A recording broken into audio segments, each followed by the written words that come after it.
Bom dia!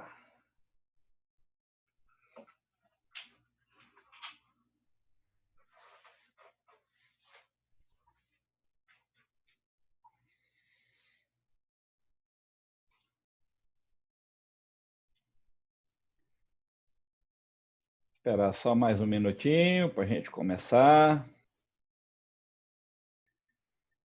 Enquanto isso, vou comentar um negocinho aqui. Vocês viram ontem, né? A questão do adiamento do Enem aí por 30 ou 60 dias.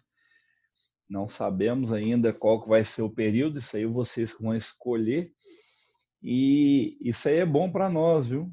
Porque a gente ganha mais tempo para preparar para essa prova. Ah, mas o calendário acadêmico vai atrasar, cara, vai atrasar o calendário acadêmico do Brasil inteiro, então não se preocupa com isso não. Então, vocês aí que toparam o desafio de continuar estudando, continuem estudando, continuem fazendo a sua rotina de estudos, assistindo às aulas, estudando em casa, fazendo todo o processo aí para vocês não perderem tempo. Tá? Apesar da gente ter ganhado aí de 30 a 60 dias nessa questão do prazo do Enem aí, né? A gente tem que aproveitar bem esses dias. Então vejam isso, esse adiamento aí, como um presente. São 30 ou 60 dias a mais para a gente se preparar muito bem para esse Enem. Beleza? Já tem aí 4 milhões de inscritos, eu acredito que vai aumentar um pouquinho mais até amanhã, que é o último dia, né? E depois que fechar os prazos, segundo o Ministério da Educação, vai ser feita a consulta a vocês, os candidatos, para poder determinar qual vai ser a nova data. Então aproveita, vocês estão ganhando de presente um prazo a mais para estudarem. Ok? Já são 8h02, né? Quem entrar depois aí vai acompanhar a aula numa boa. Eu já vou começar, que hoje tem algumas coisas bem importantes e legais para falar para vocês. Certinho? Eu já mandei os slides e o roteiro da aula para mecanografia, eles vão colocar lá disponível no site para vocês, junto com a aula que está sendo gravada. Tá? Então, hoje a nossa aula 2 de ecologia, a parte que mais cai no Enem aí, na biologia, é ecologia, a parte mais abrangente, eu falei isso na semana passada, né? E a gente vai ver alguns conceitos e tentar trabalhar com vocês esses conceitos, ampliando a atuação disso aí. Então, a primeira coisa, biodiversidade. O que é biodiversidade ou diversidade biológica? Ó, variabilidade entre os seres vivos de todas as origens, a terrestre, a marinha e outros ecossistemas aquáticos e os complexos ecológicos dos quais fazem parte. Como eu mostrei para vocês semana passada na diferença entre ecossistemas urbanos e naturais, né? A biodiversidade no ecossistema urbano ela tende a ser muito baixa. Já a biodiversidade no ecossistema natural, ela sempre, por pior que seja o ecossistema em termos de biodiversidade, se você pegar um deserto, por exemplo, ele apresenta mais biodiversidade do que um ecossistema urbano. Então, tem mais interações entre os seres vivos. E grande parte dessa biodiversidade ainda é desconhecida da gente.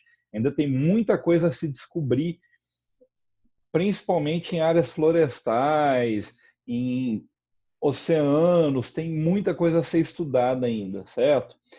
E essa aí é a imagem que mostra o mapa dos países mega diversos do mundo. Então, vocês podem ver aqui que Brasil e a parte, né, do Brasil que pega a Amazônia, parte da América do Sul, desculpa, que pega a Amazônia, é considerada mega diversa. O México, os Estados Unidos, o Alasca, Havaí, conta aqui. África do Sul, Madagascar, China, Índia, Austrália, toda a parte da Indonésia, dessas ilhas aqui, desses.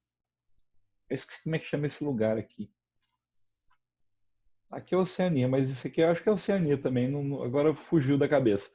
São áreas consideradas mega diversas, ou seja, tem uma diversidade muito além. Aí você deve estar se perguntando, Por que a Guiana, Suriname e Guiana Francesa não está listado? Tem países aí que estão fora dessa biodiversidade.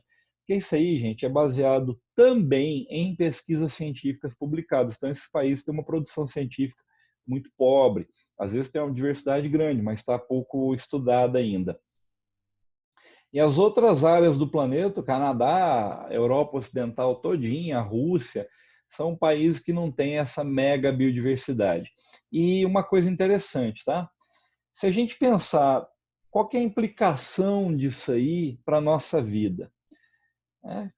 Por que é tão importante a gente estudar essa biodiversidade, a gente conhecer mais dessas espécies? Só vou te falar um fato só que vai te pôr para refletir sobre isso aí.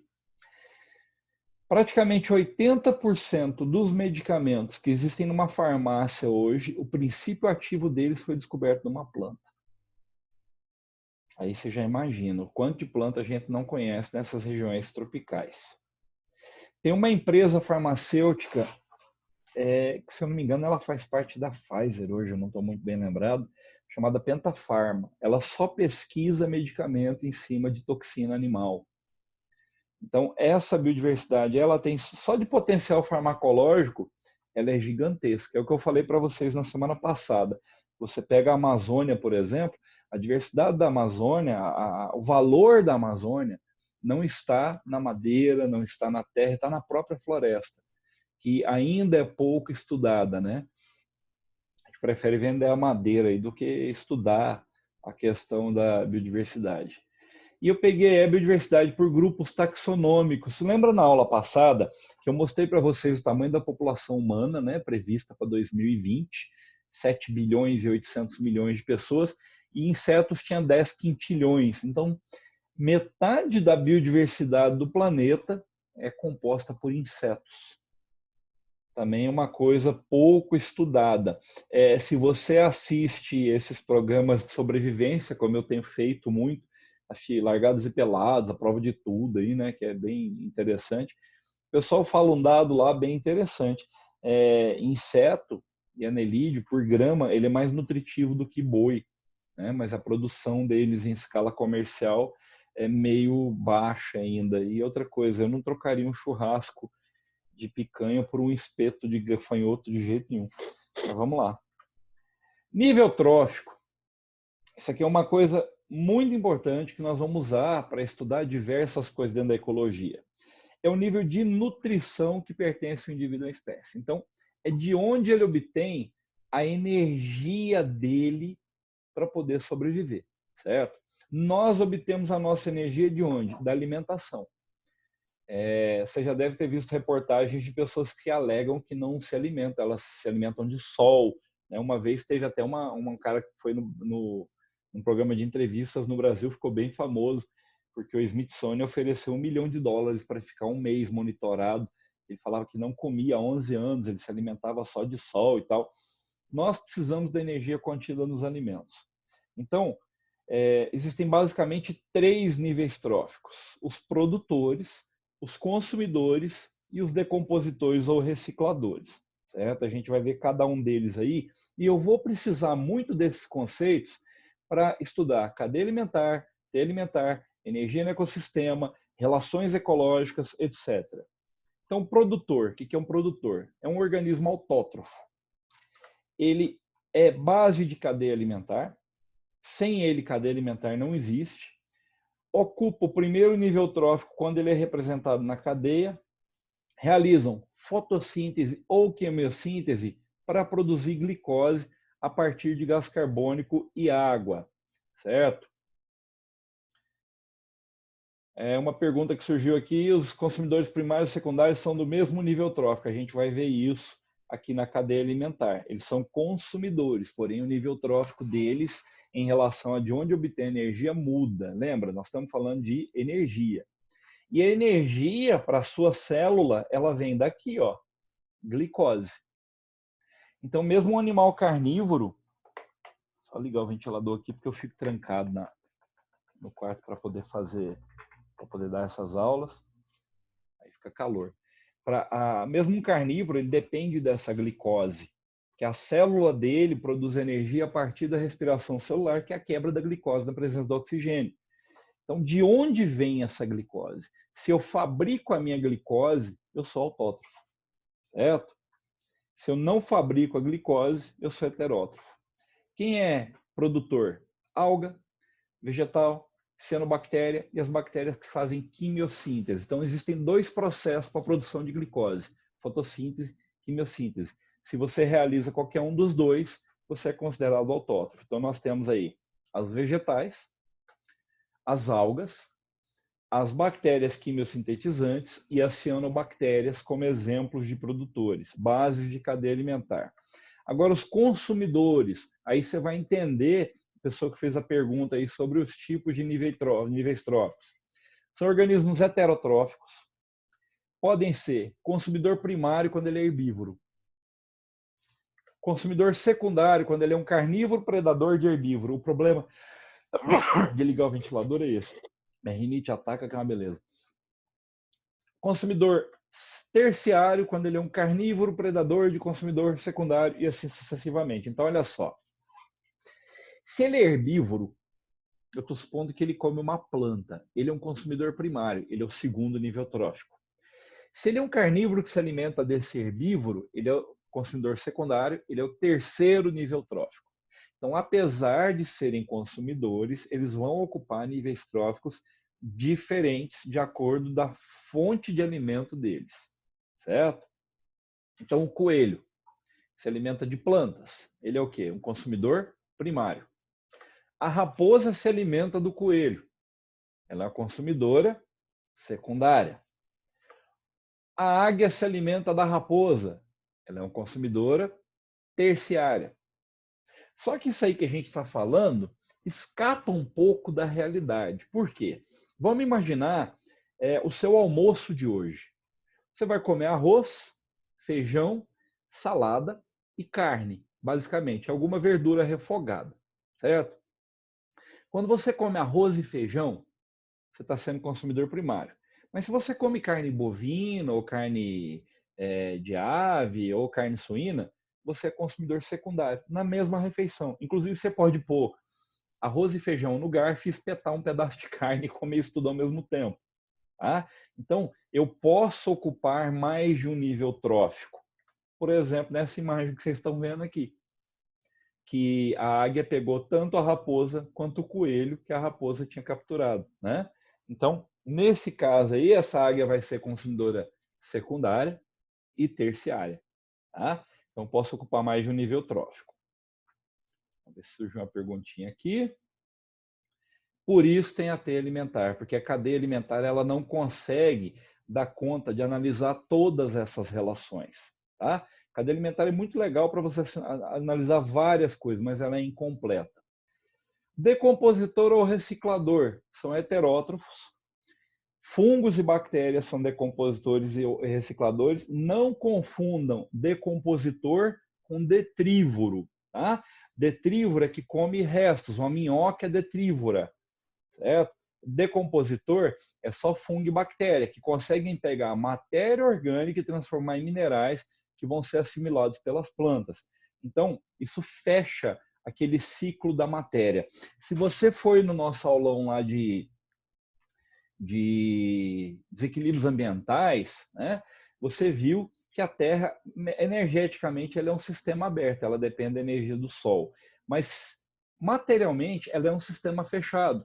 Então, os decompositores ou recicladores aqui, eles vão colaborar para fechar esses ciclos, devolvendo para o ambiente a matéria do qual os outros organismos são feitos. Inclusive, os decompositores são decompostos. Você vê um fungo lá lindo, maravilhoso, liberando esporos, uma hora ele vai morrer e ele vai ser decomposto. É o que fala lá, né? O princípio de Lavoisier. Na natureza, nada se cria, nada se perde, tudo se transforma. Você já parou para pensar que a água que você bebeu hoje de manhã pode ter uma molécula de água lá que um Tiranossauro Rex bebeu essa mesma molécula de água 80 milhões de anos no passado? E agora você está bebendo a mesma molécula que tem átomo de carbono no seu organismo nesse momento, tá? Que já foi de uma bactéria causadora da peste negra. Então, a matéria, ela só é emprestada desse grande conjunto chamado biosfera. Tanto é que a gente renova essa matéria todo ano, né? Você renova átomos e moléculas do seu organismo o tempo todo, colocando mais átomos pela alimentação, pela ingestão e eliminando átomos aí na perda de matéria morta, na eliminação de fezes, etc. Quando você também elimina células mortas, né? E esse princípio de Lavoisier aí, ele pode ser até expandido, né? A gente pode falar que na natureza e na cozinha, nada se cria, nada se perde, tudo se transforma. O resto do churrasco de domingo vira a farofa da segunda. Se sobrar muita carne, arroz de carreteiro e assim por diante. Então, achei muito interessante essa foto aí, que mostra uma folha morta com os filamentos do fungo aqui, ó, decompondo parte dessa folha. Quando esse fungo acabar, vai sobrar isso. Só esse esqueleto da folha aí, né? Onde estavam as nervuras. Isso aqui também vai ser decomposto. Essa matéria dessa folha aí, ela vai voltar para o meio ambiente. Se a gente pensar nisso, qual é a terra mais fértil que tem dentro da cidade? Responde para mim aí. A terra com a maior quantidade de adubo, de nutrientes que tem dentro de um ambiente urbano. Tem alguém aí? Chuta, gente. Ó, responder no chat. Cemitério, justamente. Cemitério. Lembra que tem a produção do necrochorume, que é tóxico, mas mesmo isso aí, a natureza consegue dar um jeito nele. Tá? Eu já comi muita goiaba de cemitério. Sem problema nenhum. Gente, tem gosto de goiaba, do mesmo jeito. Tá? Não tem problema nenhum. Agora, a cadeia alimentar. Uma representação linear das relações tróficas entre os seres vivos num determinado ambiente. Presta atenção nessa palavrinha aqui, ó, linear. É uma linha reta. Tá? Eu vou mostrar o exemplo da cadeia alimentar, como é que a gente usa isso e algumas observações sobre a cadeia alimentar. Então, tem aí o vegetal, que é um produtor. Isso é um pé de alface, quando você deixa ele crescer, ele vai ficando desse jeito aí.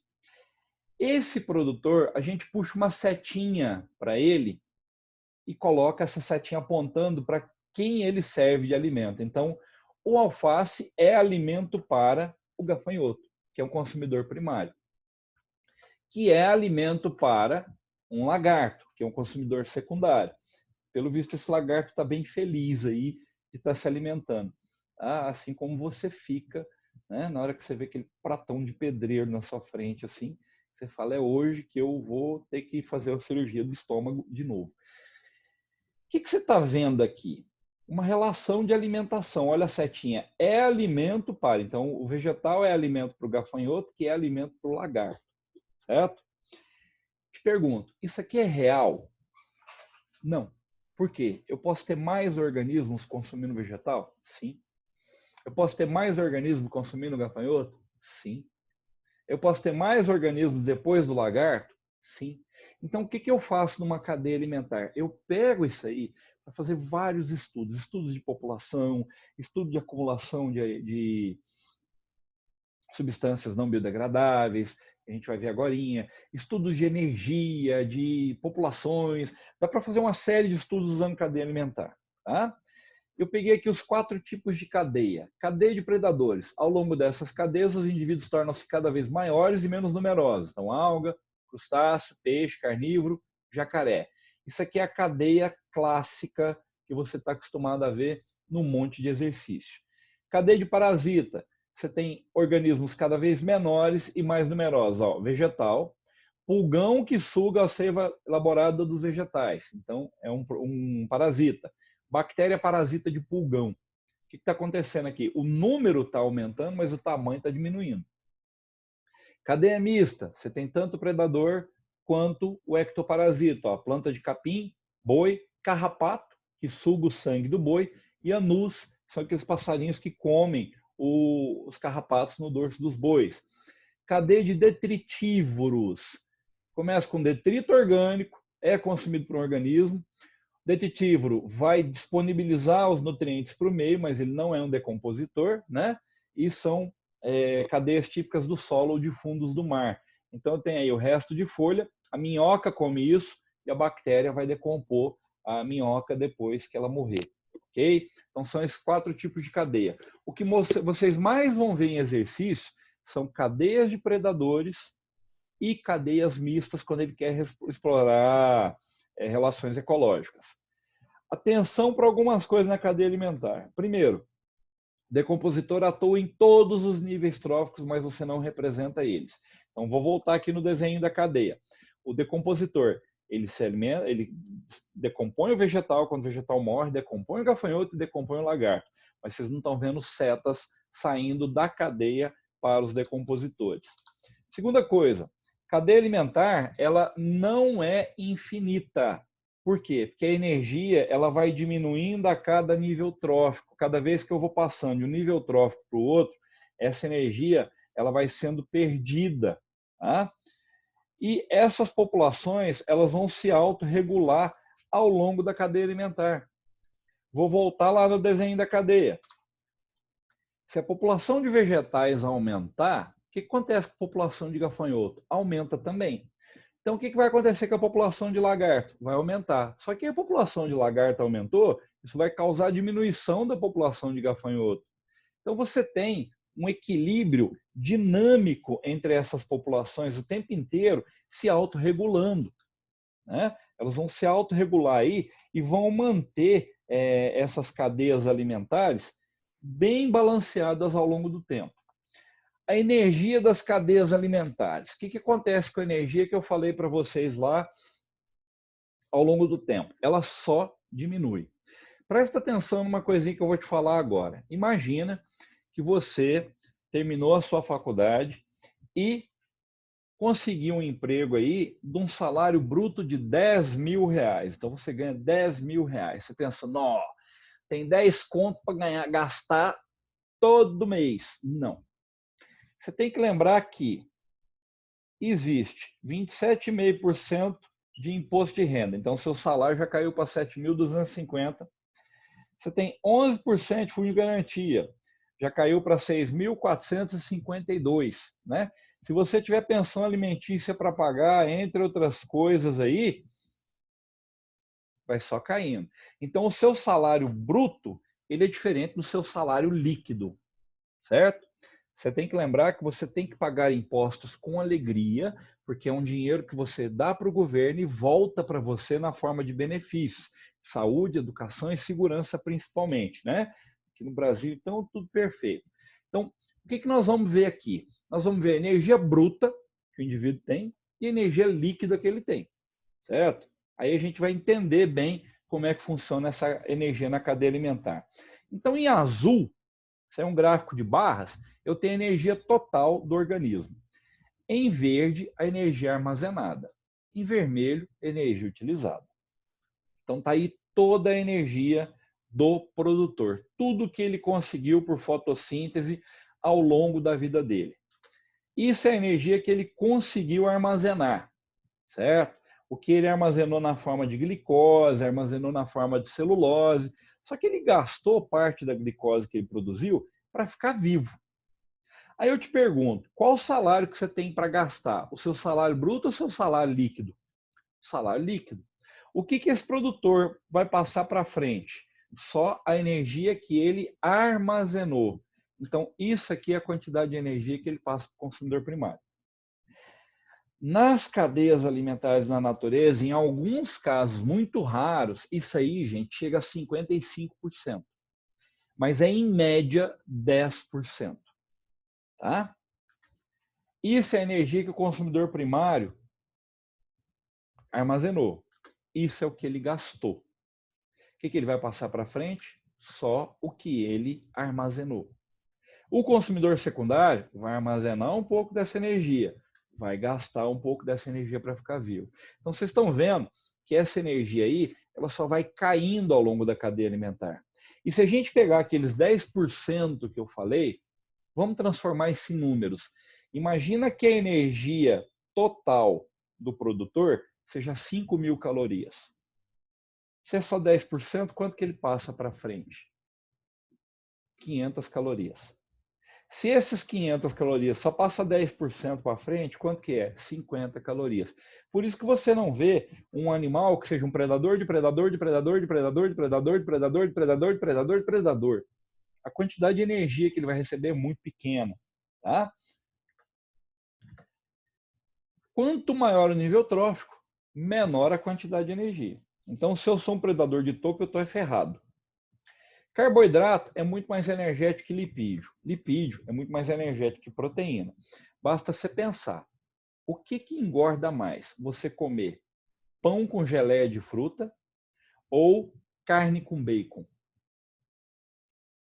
Por incrível que pareça, é pão com geleia de fruta, porque é carboidrato. Carne é proteína, bacon é lipídio. Tanto é que quando você vai fazer qualquer tipo de dieta para perda de peso, o médico, o nutricionista, aquela dieta da revista que você achou na internet, a coisa que eles mandam cortar, carboidrato. Carboidrato. Você tem que diminuir a ingestão de carboidrato. Por quê? Porque é muito energético. Tá? Depois vocês podem até procurar na internet quantidade de calorias por grama de amido, por exemplo, que é o que tem no arroz, no pão, e carne, para vocês compararem a quantidade de energia. Tá? A maior parte dos animais que a gente utiliza na nossa alimentação são animais herbívoros. Você come basicamente carne de vaca, que é herbívoro, carne de porco, que é um animal onívoro, mas a gente alimenta ele com basicamente milho e vegetais para ele ganhar peso mais rápido, e carne de frango, que também é herbívoro. A maior parte da alimentação humana, da nossa alimentação, é constituída por vegetais. Se você examinar tudo que você come ao longo do dia, você vai ver que você tem uma ingestão muito maior de carboidrato que de proteína. Né? Eu, por exemplo, comi pão agora de manhã. Quando der mais ou menos umas 9h30 da manhã, eu vou comer frutas, meu lanche do meio da manhã. Vou almoçar arroz, feijão, carne. Aí entrou proteína. Então, a quantidade de alimentos vegetais na nossa alimentação é muito maior. A gente usa grão na alimentação porque o grão é mais fácil de armazenar, você armazena ele seco. Aí na tua casa tem uma vasilha, né, com arroz e feijão. Né? O pessoal tira o alimento do saco de plástico que ele vem e coloca numa vasilha. Algumas mães aí devem ter até aquelas vasilhas bem limpinha, bem areada, né? Dá até para você pentear o cabelo olhando. A minha aqui é uma de plástico mesmo, porque é mais fácil para mim. Mas o que eu guardo lá? Arroz e feijão crus, porque fica armazenado mais tempo. Se você pegar, por exemplo, caules que a gente come, batata, não dá para você armazenar batata muito tempo. Você pode até fazer a fécula da batata, a farinha de batata. Tá? Mandioca também, você tem que congelar a mandioca, não dá para armazenar ela muito tempo. Você pode fazer a farinha de mandioca, pode fazer o polvilho, né? A tapioca, para poder armazenar isso, mas também não tem um grande prazo de validade para isso, certo? Então, uma perguntinha para vocês aqui. Duas ilhas têm o mesmo potencial de produção agrícola. Uma das ilhas tem uma população humana de hábito alimentar essencialmente vegetariano, e na outra, uma população humana de hábito alimentar essencialmente carnívoro. Considerando o fluxo de energia e matéria no ecossistema, explique em que ilha a população humana deverá ser maior. Então fica essa pergunta aí, vocês têm 1 minuto para pensar nela.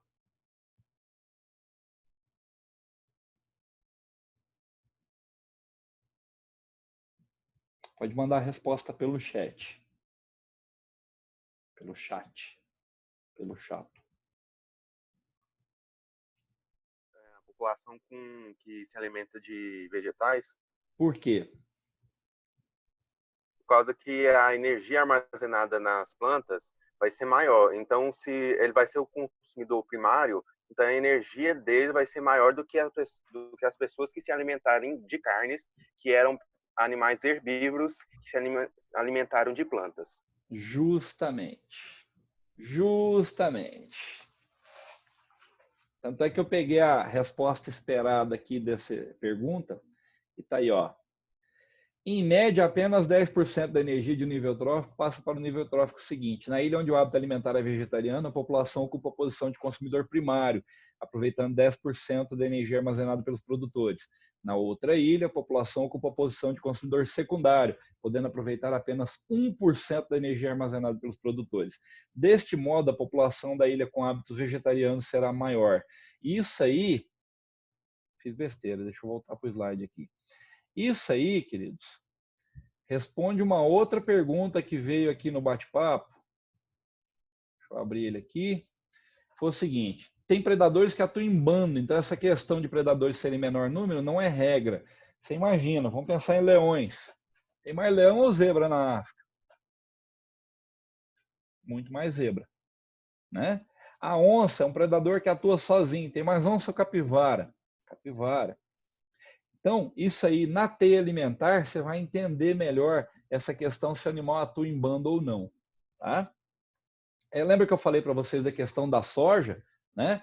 Que a soja é o alimento do futuro, porque dela você extrai lipídio, proteína e carboidrato. Então vamos lá. Bioacumulação e magnificação trófica, ainda de cadeia alimentar. Bioacumulação é quando uma substância não biodegradável, um pesticida organofosforado, organoclorado, metal pesado, acumula no organismo. Então, quando eu me alimento de um alimento que está rico em agrotóxico, eu estou fazendo bioacumulação. A biomagnificação ou magnificação trófica é quando esse produto se acumula na cadeia alimentar. Quanto mais alto o nível trófico, pior é para o indivíduo, porque maior vai ser a concentração desses produtos. Então, vamos pegar aqui essa cadeia alimentar. Lembrando que o único animal que usa inseticida organofosforado e organoclorado é o humano. Tá? Esse rato ele não vai bater veneno na plantação de trigo. Eu tenho 1000 pés de trigo, 10 ratos e uma jararaca.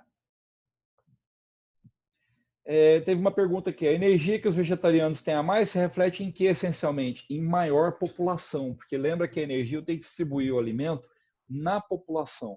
Por isso que a nossa civilização ela começa quando a espécie humana descobre a agricultura. Tá? Porque aí a população pode subir. Então, vamos pegar essa cadeia alimentar aí com 1000 pés de trigo, 10 ratos e uma jararaca. Eu tenho nessa cadeia 1000 microgramas de inseticida organofosforado não biodegradável. Isso vai passar para o nível seguinte na mesma quantidade, vai passar para o nível seguinte na mesma quantidade. Mas olha o que acontece. No primeiro nível, eu tenho 1 micrograma de inseticida por indivíduo. No segundo nível, isso sobe para 100 microgramas. No terceiro nível, 1000 microgramas de inseticida por indivíduo. Então, quem vai se ferrar nesse caso aí? A jararaca. Certo? Ser humano, nós somos o último nível trófico consumidor nas cadeias que nós participamos. Nós não temos predadores naturais. De vez em quando acontece um tubarão, pegar um e um jacaré, mas é coisa esporádica. Desastre de Minamata, não sei se vocês já ouviram falar disso. É um envenenamento de centenas de pessoas por mercúrio na cidade de Minamata, no Japão. Lembra daquele negócio de acumular ao longo da cadeia alimentar? Isso aí causou uma síndrome neurológica, por causa do envenenamento por mercúrio. Sintomas: distúrbios sensoriais nas mãos e nos pés, danos à visão, audição, fraqueza, em casos extremos, paralisia e morte. Começou com uma indústria, se não me engano, indústria de tinta, lançando dejetos contendo mercúrio na Baía de Minamata em 1930. Olha só, em 1930 ela começou a lançar. Em 1950, começaram aí peixes, moluscos e aves morrer nessa região. Em 56, primeiro caso de contaminação humana, uma criança que nasceu com danos cerebrais. Aí, depois dessa data, começou a ter um registro muito grande de casos. Inclusive, tem um filme com o Johnny Depp, que ele é o fotógrafo americano que foi lá documentar esses casos, tá? Que denunciou essa contaminação por mercúrio. É bem interessante, eu esqueci o nome do filme. Teia alimentar é quando você tem várias cadeias alimentares, ela é mais real, ela expressa as relações tróficas com maior clareza para a gente entender. Você tem um organismo podendo ocupar mais de um nível trófico, que é aquilo que eu falei no começo, quando você come arroz, feijão e carne. Decompositor atua em todos os níveis, mas você não representa. Então eu tenho aí um exemplo de teia alimentar, certo? Os vegetais servindo de alimento para o besouro, para o gafanhoto, para o sabiá, para a rã, para a cobra e para o gavião aí.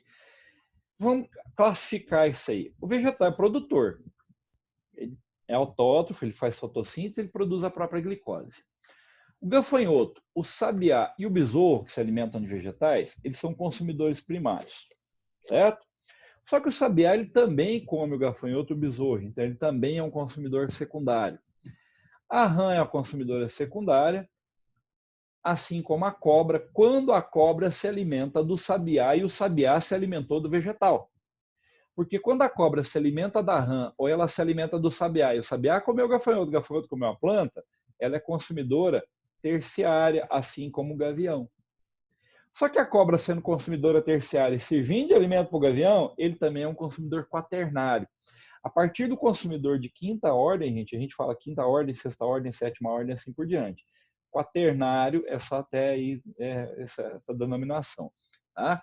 Então, eu tenho aqui organismos ocupando mais de um nível trófico. E aqui existe um outro detalhe. Se eu tenho o gafanhoto, o sabiá e o besouro ocupando o mesmo nível trófico, o mesmo habitat, eles vão competir entre eles pelo vegetal. Assim como a cobra e o gavião, eles competem quando a fonte de alimento deles é o sabiá. E a competição, só lembrando a vocês, é a única relação ecológica que pode levar à extinção. Tá? Eu tenho uma teia de conectividade, é isso que você acabou de ver, quando eu tenho uma teia que realça as relações alimentares entre os organismos. Eu posso ter uma teia de fluxo de energia, que eu nunca vi em processo seletivo, quando você tem as conexões das espécies representadas pelo fluxo de energia. Por que eu nunca vi? Porque ela é muito complexa. Eu vi isso na faculdade. E teias funcionais, que tem alguns exercícios, tem inclusive no material que eu vou mandar para vocês, lá no roteiro, quando você tem a importância da população na manutenção da comunidade. Então, quando a população vai regulando o tamanho da outra, certo? É o que a gente chama de teia funcional. Então tá aí, ó. Considere a teia alimentar abaixo. Nessa teia, o organismo que ocupa o maior nível de níveis tróficos, quem vai ser? Responde no chat aí.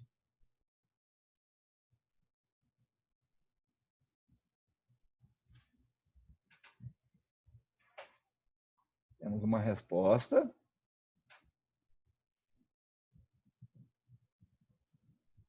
2. Vocês estão lerdos para digitar, gente. 3. Tá com preguiça, põe só alternativa. 4. 5. Ó, o povo tá acordando. 6. Foi esperta, né? Colocou só alternativa. Eu também dei a dica, né? Fica fácil. Qual que vai ser? O gavião. Ocupa maior número de níveis tróficos. Por quê? Ele é secundário quando ele come a preá, ele é terciário quando ele come o sapo, ele é secundário quando ele come o sabiá, ele é quaternário quando ele come a cobra comeu o sapo comeu o gafanhoto comeu o vegetal, e assim por diante. Então é o gavião. Eu quero voltar na teia alimentar aqui só para mostrar uma coisa para vocês. Vegetais. Nós produzimos vegetais na agricultura, certo? Eu já até falei isso para vocês. O que é uma praga agrícola? É todo animal que está no mesmo habitat e ocupa o mesmo nível trófico do indivíduo. Substitui o sabiá aqui, ó. Tira o resto da teia, substitui o sabiá por um ser humano. A fonte de alimento dele é o mesmo vegetal que eu estou plantando para mim. Então, ele é um competidor meu. Consequentemente, eu considero ele como uma praga. Tá? Outro tipo de praga agrícola. Aqui eu tenho uma plantação de tomates. Imagina que tem uma erva daninha que cresça no meio do tomate, aqui seja competidora do tomate. Também considero como praga agrícola. Então, tudo aquilo que é meu competidor ou que é competidor do que eu plantei é considerado praga agrícola. Ok? A gente vai ver isso com mais detalhes lá em relações ecológicas. Obrigado pela atenção de vocês. Bons estudos e estamos abertos para perguntas. Temos uma pergunta no chat aí. Aí, no caso, o gafanhoto ele estaria no segundo nível trófico, apesar de ser consumidor primário? Sim. Produtor, primeiro nível trófico. Consumidor primário, segundo nível trófico. Aí eu te pergunto, e se não tiver o produtor representado? Aí a primeira coisa que aparecer lá, se a cadeia começar no gafanhoto, ela é o primeiro nível trófico. Tá? Aí você não pode classificar o gafanhoto como consumidor primário, porque você não sabe o que ele está comendo. O gafanhoto é onívoro, tá? Ok? Mais dúvidas, gente? Se não tiverem mais dúvidas, ó, beijo, morrendo de saudade de vocês. Continuem firmes nos estudos, tá? Porque você ganhou um prazo a mais, ganhou de presente aí um